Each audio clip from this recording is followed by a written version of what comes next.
Je reçois maintenant sur ce plateau un monsieur qui se fait appeler comme un footologue. Bien sûr, bien sûr. Attends, je te présente, c'est mon plateau, c'est moi qui te reçois. Tu ne peux pas venir sur mon plateau et puis prendre en même temps le devant. C'est moi mon plateau. Donc je pose mes questions comme je peux. Alors, monsieur le footologue, Digbo Cravate, on vient de voir le match Gabon-Ghana. Oui. Alors, un match musclé. Oui. Du début jusqu'à la fin. On a vu, les tiers ont fait leurs commentaires. Begriago était là-bas, il y avait Babou Eric qui était là, il y avait Yellow, il y avait qui encore? Il y avait Diomandé Choualio.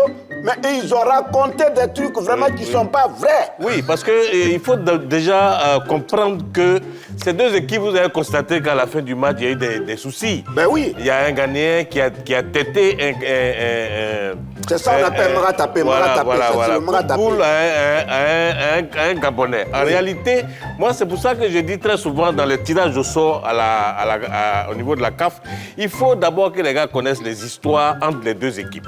C'est ça. Vous savez, ce joueur gabonais, son père loue une maison en Angleterre aux joueurs ghanéens. Et ça fait 2 mois, il n'a pas payé. Et donc, le père a dit, bon, si vous vous trouvez sur le terrain, il faut l'encaisser en même temps. Il n'a qu'à donner les 2 mois de loyer qu'il doit. Et il a refusé de payer. Et il lui dit, pourquoi tu m'encaisses ici? Et c'est ça qui a envoyé le coup de boule. D'accord. Voilà. Ça, c'est compris. Voilà. Maintenant, et le but? Alors, concernant le but, je dirais que André Ayew n'est pas sérieux. Mais quand tu regardes comment il a contourné le numéro 3 gabonais, tu dois comprendre déjà que c'est quelqu'un qui aime le Gabon. Il a voulu même jouer dans l'équipe nationale du Gabon à l'époque et ils ont refusé. Et c'est cette frustration qu'aujourd'hui, tu as vu comment il était content. Il suffit d'un élan du cœur pour profiter davantage de chaque jour. Avec Kiren, votre nouvelle eau minérale naturelle, pure et équilibrée. Kiren, soif de vivre. Voilà, donc c'est ça qui a créé ça. Maintenant, alors donc quand tu prends ce schéma, comment le but égalisateur est arrivé? Alors le but égalisateur est arrivé à partir du moment où les Ghanéens ont pensé que le match était plié. Voilà les Ghanéens. Tu vois? Donc, quand tu penses que le match est plié, et que l'arbitre est clair, est métis, et qu'il y a un joueur métis qui est là, le joueur ghanéen a pensé que c'était l'arbitre qui était là. Donc, il a laissé passer le ballon. Or, au moment où il s'est rendu compte que c'était un joueur gabonais, il était déjà trop tard. Le temps de le rattraper, boulet de canon, le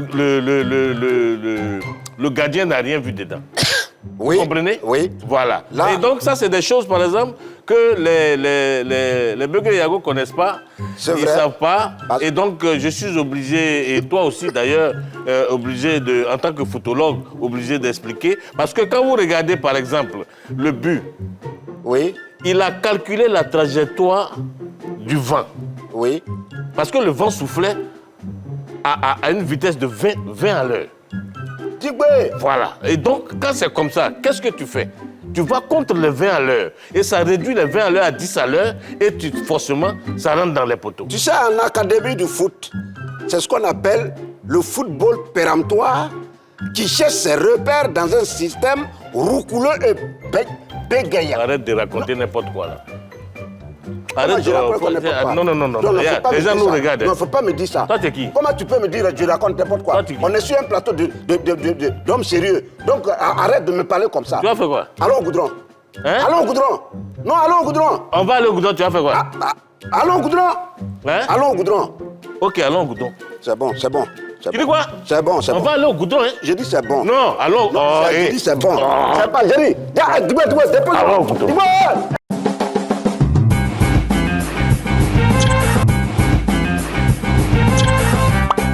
Thank you.